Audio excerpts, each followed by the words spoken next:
¿Qué tal? ¿Cómo están, amigos y amigas de esta comunidad? Como siempre, un gusto, como siempre, un placer que nos acompañen. Se da el primer informe de la presidenta Claudia Sheinbaum, la primera mujer en estar sentada en la silla del Águila, pero también se da la toma de protesta de la primera Suprema Corte de Justicia de la Nación que es electa vía el voto popular, con la presidencia de Hugo Aguilar Ortiz y diversas ceremonias entre ellas, por supuesto, el bastón de mando y otras, que ya han comenzado a generar cierta polémica, sobre todo en redes sociales. Y sobre este último punto de la trascendencia que es los retos que vienen, todo lo que conlleva, por supuesto, tratar de mover el sistema judicial de nuestro país, voy a platicar con mi admirado Federico Anaya, a quien le agradezco muchísimo que nos acompañe este día. Federico, ¿cómo estás? Bien aquí, gracias por la invitación, compañero. No, hombre, gracias a ti de verdad por aceptarla. Pues así como primer saque, ¿cómo ves este panorama? ¿A qué viene? ¿Cómo has visto esta toma de protesta? ¿Cómo ves el entorno en esta conformación de la Suprema Corte y los retos y obstáculos que vienen por delante? Mira, yo creo que algún mensaje nos debe dar que las derechas estén tan preocupadas por las ceremonias. Es- Estaba yo fascinado ayer en la noche viendo unos videos de compañeros ultracatólicos, que interpretan las ceremonias que se están realizando en ese momento, por ejemplo, como es una especie de neopaganismo y de consagración al demonio. Y incluso algunos hablan de el dragón rojo del comunismo. Yo honestamente pensaba que ya no vivíamos en 1950, pero algunos todavía andan en esa época.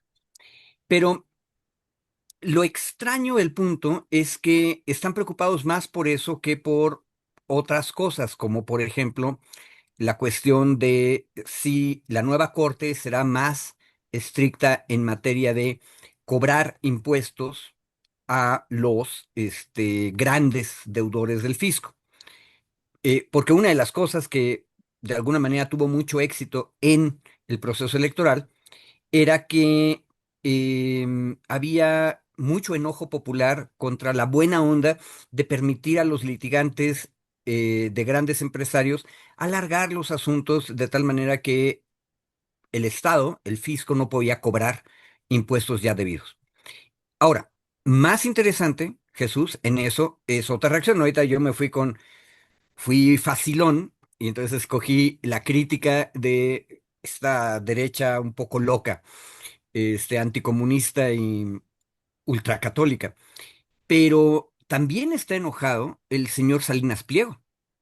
Si tú te fijas, la entrevista que se armó con el señor Garza de Magenta, en el fondo es un posicionamiento frente a la nueva corte, porque sabe que la nueva corte va a ser mucho más estricta que la anterior en los casos de él. Entonces, como que se prepara para que sea derrotado y luego presentarse como víctima. Entonces, digamos, a derechas tenemos mucha expectativa y a izquierdas también. Eh, Otra vez, primero los símbolos. Hay que escuchar con atención la crítica que hizo Yasnaya Aguilar sobre la manera en que el Estado mexicano actual, en la Cuarta Transformación, como cualquier Estado, lo que trata es de asumir los símbolos populares para convertirlos en símbolos hegemónicos. El bastón de mando es eso. Yo lo prefiero mil veces el bastón de mando que una toga que nunca nos explicaron de dónde se la copiaron, ¿verdad? Pero Yasnaya tiene un punto de verdad en el sentido de que no debemos folclorizar y no debemos estereotipar. Y en ese punto yo sería incluso radical juarista liberal. El bastón de mando hay que volverlo un símbolo republicano, porque hoy en la mañana con los compañeros de Rompimiento, David Peña me decía, no, pero entonces aparte habría que ver si el bastón de mando es para todos los ministros o nada más para los que son mixtecos.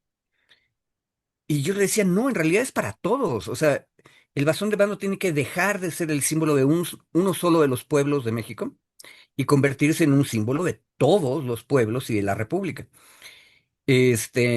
Bueno, eso es una expectativa a izquierdas. Y la otra cosa, Jesús, ¿cuántos casos tenemos ahorita pendientes de llegar a la Corte en materia de concesiones mineras? ¿Cuántos casos en materia de derechos de agua de pueblos indígenas o pueblos campesinos que les han cortado el acceso? Esos temas hay que ver cómo andan y si realmente van a llegar a la nueva Corte. Entonces, hay muchas expectativas. Qué bueno que ganó el pueblo. Ahora lo que queremos es ver que se haga mejor justicia, ¿no? ¿Qué herramientas tienen, Federico? O sea, a final de cuentas, si cambias de cierta forma u otra la Suprema Corte de Justicia, se va a la mayoría de los ministros y ministras, entra una cantidad similar, se eligen jueces, magistrados, pero ¿qué pasa también con todas las estructuras que siguen ahí? A final de cuentas, trabajadores, métodos, maneras, las barras de abogados, en fin. Qué tantas herramientas van a tener para profundizar en temas tan serios como puede ser la minería y que tiene tantos intereses nacionales e internacionales relacionados? Mira, hay elementos de la burocracia que no les queda otra más que informar a los nuevos jefes lo que está pasando. Entonces, hay una serie de numeralia, casos en los cuales tenemos concesiones mineras involucradas. Por ejemplo, esa es una pregunta que puedes hacer desde la punta de la jerarquía, que es la nueva corte, y preguntar en dónde está. Incluso muchos de los compañeros y compañeras que están ahora en la nueva corte han tenido experiencia en esos asuntos, entonces ya saben más o menos qué pregunta hacer a la burocracia. La burocracia tiene que decirles dónde está. Y la cuestión es atraerlos. Pero fíjate, ya mencioné concesiones mineras, pueblos indígenas. Te pongo otro asunto. Hace 5 años, el obradorismo reformó la Constitución y ni el PAN ni el PRI pudieron negarse para incluir la gratuidad de la educación pública a nivel universitario. Este, pero hoy en día, por ejemplo, en San Luis Potosí, todavía la mitad de los juzgados de distrito y la mitad de los tribunales colegiados de circuito siguen denegándole amparos a los estudiantes de la Autónoma de San Luis Potosí que piden que les hagan efectiva la gratuidad. O sea, ¿cómo es posible eso, no? Y el gran avance que tuvo el compañero que está litigando este asunto fue que finalmente uno de los colegiados aceptara pedirle a la corte que les dé un criterio. Nada más se tardaron 5 años en pedir el criterio. Yo te diría que hay otra, ese es otro tema en el que la corte podría preguntarle, a ver, ¿cómo anda la gratuidad de la educación superior en el país? Y ojo, ahí la corte sí puede preguntar muchas cosas, porque cuando se aprobó la reforma constitucional, Secretaría de Educación Federal prometió que las universidades autónomas públicas iban a recibir una compensación financiera por lo que dejaban de ganar en términos de cuotas, que tampoco era mucho, por cierto, ¿eh? Este, y nadie le dio seguimiento. Entonces, ¿cómo se ha avanzado en ese terreno? Creo que la Corte, a partir de casos concretos, puede ir dándonos luz sobre el asunto. Y así, con una gran cantidad de asuntos. Por ejemplo, ese caso no es mi experticia, Jesús, pero se me acaba de ocurrir algo. Los católicos ultramontanos, aterrorizados por el dragón rojo, en alguno de sus videos decían que una de las señales de el acabose es que ya casi todos los estados de la República han aprobado la interrupción legal del embarazo. Básicamente por voluntad de la mujer, es decir, está triunfando la idea de la libertad de la mujer para tomar decisiones sobre su cuerpo. Bueno, pero no ocurrió en Guanajuato. En Guanajuato acaban de tener otra vez en el Congreso un debate y lo perdió la izquierda y ganó la derecha, que dice que hay que defender la vida en todos los casos. Bueno, pregunta, ¿la Corte podría hacer algo, en ese asunto? No estoy muy seguro qué, porque pudiera ser que en ese momento ya haya mujeres que ante la decisión legislativa de Guanajuato hayan presentado algún tipo de amparo para defenderse de esta restricción a su libertad. La Corte debería traer ese asunto. La Corte debería decir, aunque esto es materia de cada estado, si por mayoría de razón, o sea, se vale que la mayoría de los estados ya tomó una decisión y entonces los estados que no la han tomado deberían, por lo menos considerarlo. Esos son, digamos, temas de frontera. Ese no es mi experticia. Pero si seguimos platicando, Jesús, vamos a encontrar una serie de temas que antes no terminaban de llegar nunca a la Suprema Corte y que yo siento que muchos compañeros y compañeras en la sociedad civil están esperando, ahora sí, su oportunidad de ser escuchados en el más alto tribunal. Claro. Sí, un acercamiento basado en la confianza, creo, Fede, en el proceso que se desarrolló como tal, en la esperanza, también en un momento dado, la fe de que las cosas sean distintas, o es un proceso que podríamos considerar hasta natural cuando se erradica o se retira una forma de ejercer y llega otra que te ofrece ser diferente. De hecho, ofrecieron ser diferentes y aparte tienen elementos para ser diferentes. Y me siento un poco mal porque estoy haciéndole propaganda a un hombre muy conservador, pero muy inteligente, que es Diego Valadez. Diego Valadez, en sus críticas a la reforma judicial, ya después de la elección, una que ha repetido varias veces es que el problema, fíjate, para él es problema. El problema de la elección democrática es que le da una legitimación propia a cada uno de los ministros y ministras. Y por lo tanto, tú no puedes predecir cómo van a reaccionar cuando tengan un asunto que afecta al poder ejecutivo o al legislativo. Mm, Bueno, de eso se trataba, ¿no? En otras palabras, Diego Valadez nos está diciendo con ese temor suyo que el nuevo poder judicial en ese punto es más independiente que el anterior. Ahora, Diego nos lo dice desde una posición muy conservadora porque él preferiría que fuera predecible.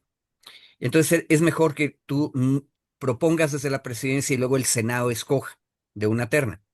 En cambio, ahora los arreglos electorales de cada uno de los ministros y las ministras les dan a ellos una libertad que antes no tuvo ningún ministro.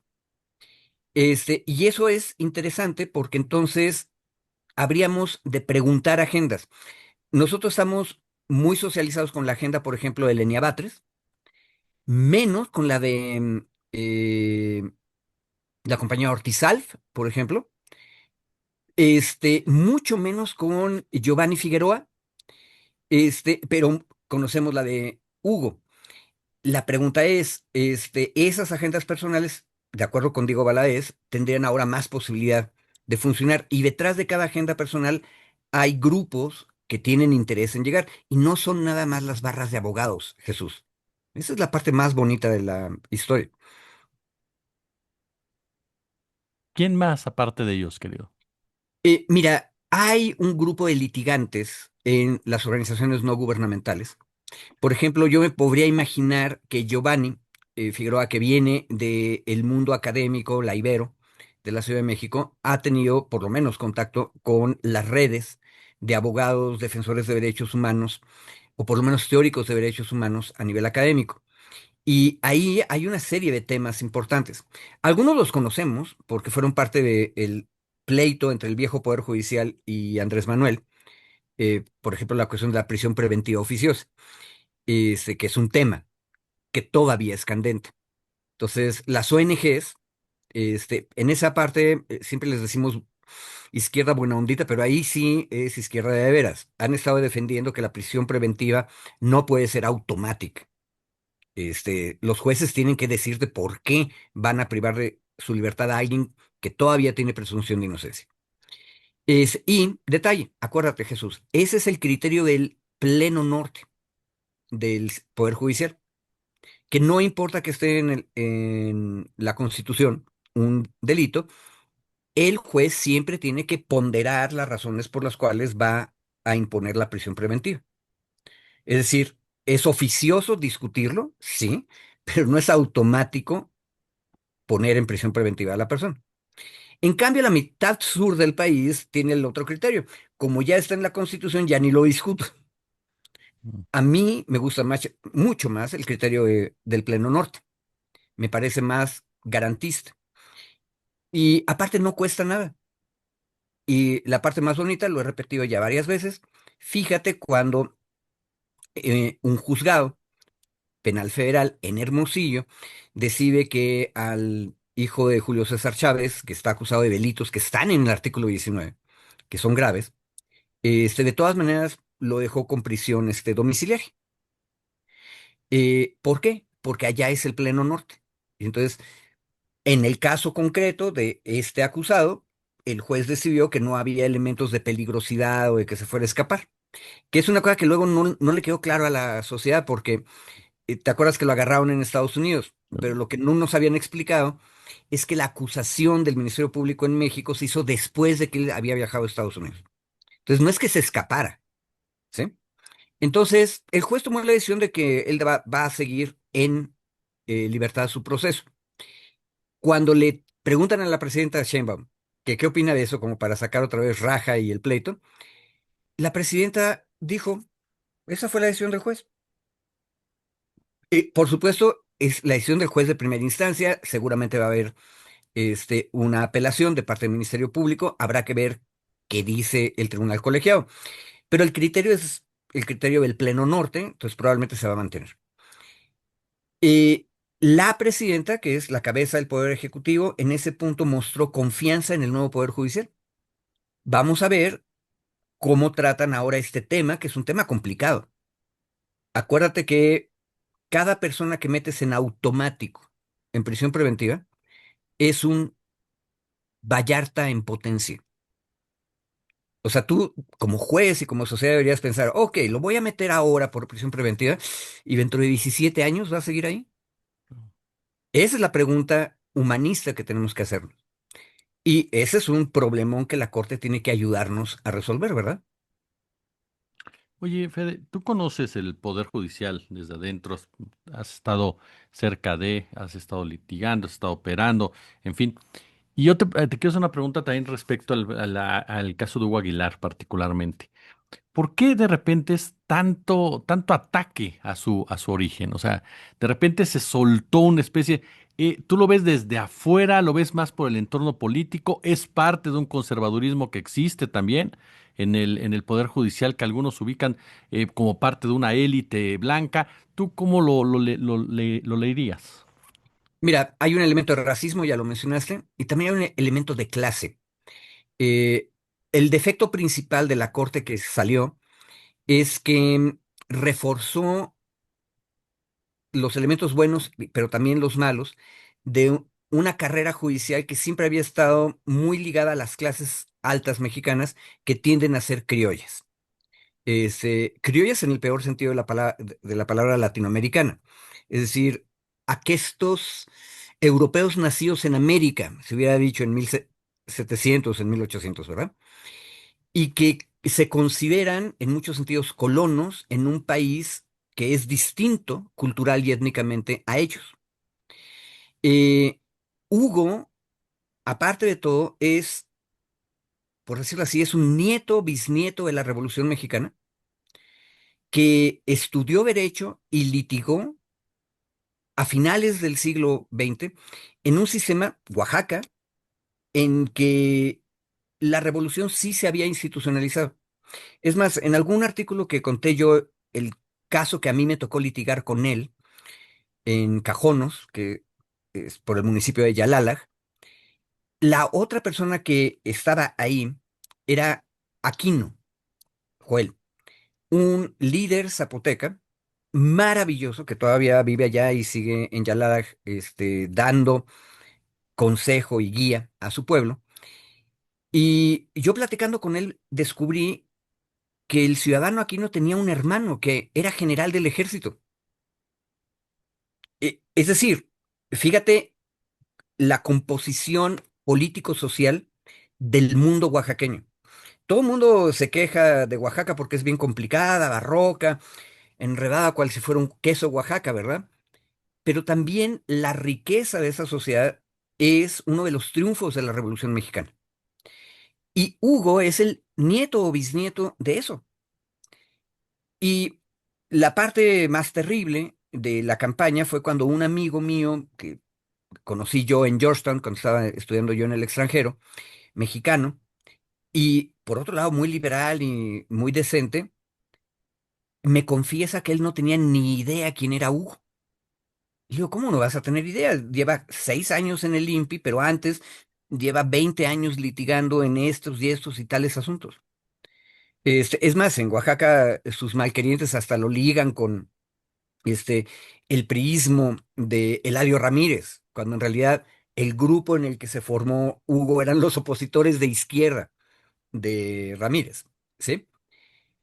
Pero lo que me espantó es que mi amigo, Criollito, no conocía, estaba separado, nunca se habían cruzado las líneas biográficas de Hugo con las líneas biográficas de este compañero. Y yo creo que lo que está pasando es que la gente que está dentro del Poder Judicial, pero también la gente que solía litigar con ellos, están espantados porque está llegando alguien que realmente no conocen. Fíjate, el temor a lo desconocido siempre provoca más virulencia en la reacción. Y, tengo la impresión que una vez que vayan viendo cómo es Hugo, lo completo que es en términos de conocimiento jurídico, prudencia política, las cosas van a ir mejorando. Pero sí me explico la virulencia de los ataques por esta ignorancia de clase y de cultura. Ojo, te da una idea del problemón que tiene aquí esta Nueva España, perdón, nuestra República Mexicana. Claro. Pico Federico, finalmente la relación de esta nueva corte con el gobierno federal, ¿cómo crees tú que se vaya a dar en el marco de la independencia que tanto se ha hablado y tanto se ha exigido de que finalmente sí tenga el poder judicial de lo que sea legislativo y ejecutivo? Oye? Mira, va a ocurrir lo que dijo Valadez, o sea, la legitimidad electoral de todas las ministras y ministros va a pesar mucho, eh, porque aparte de todo, la virtud de la democracia es que aunque ya no hay reelección para ellos y ellas, piensa que, yo lo dije en la campaña, pero ya lo retomó Lenia el otro día en una plática, tal vez sería bueno reformar la Constitución para que haya revocación de mandato para ellos y ellas. Ok. Entonces, tú vas a tener a la sociedad vigilándolos. Entonces, eso los va a hacer independientes. A ninguno de ellos ni ellas les conviene aparecer como agentes fáciles o representantes del poder legislativo o del poder ejecutivo. Por otro lado, es bueno que hablen el mismo idioma.